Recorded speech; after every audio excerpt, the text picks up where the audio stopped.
అందరికీ నమస్కారం. పద్య సౌరభం ఛానల్కు స్వాగతం. ఈరోజు పర్వదినం, తొలి ఏకాదశి. దీన్ని శయనేకాదశిని కూడా అంటారు. ఈ సందర్భంగా విష్ణుమూర్తి వర్ణనకు సంబంధించిన ఒక చక్కని పద్యాన్ని విందాం.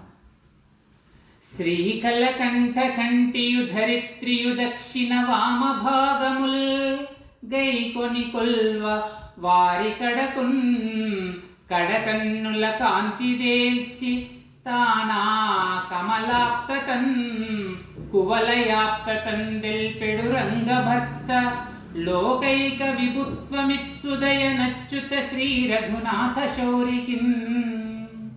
ఇది తంజావూరును పరిపాలించిన రఘునాథ నాయకుని ఆస్థాన కవి చేమకూర వెంకట కవి రాసిన విజయ విలాసం ప్రబంధంలోని ప్రారంభ పద్యం, శ్రీకార పద్యం.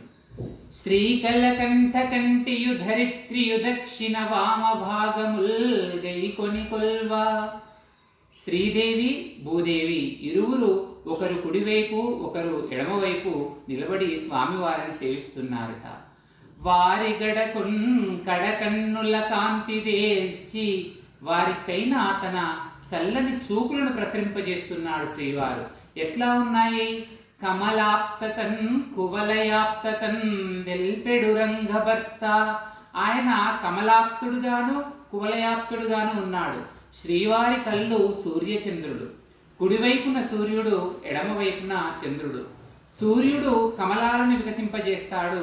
కమల అంటే ఇక్కడ లక్ష్మీదేవి అని. చంద్రుడు కలువలను వికసింపజేస్తాడు. కలువ శబ్దానికి మరొక అర్థం కువలయం.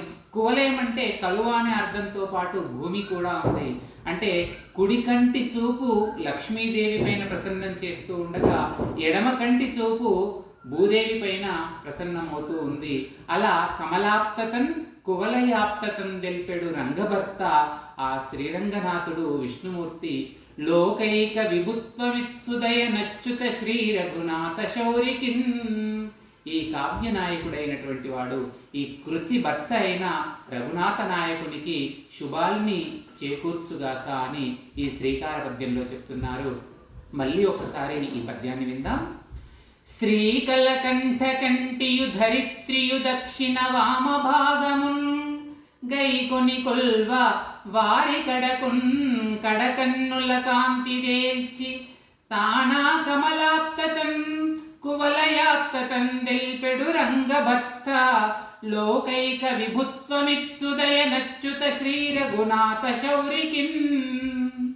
అచ్యుత శ్రీ రఘునాథ శౌరికిన్. ఇంత చక్కటి పద్యాన్ని అందించిన చేమకూర వెంకట కవి గారికి నమస్కరిస్తూ మరో పద్యంతో మళ్ళీ కలుద్దాం. అంతవరకు నమస్కారం. మీ పద్య సౌరభం.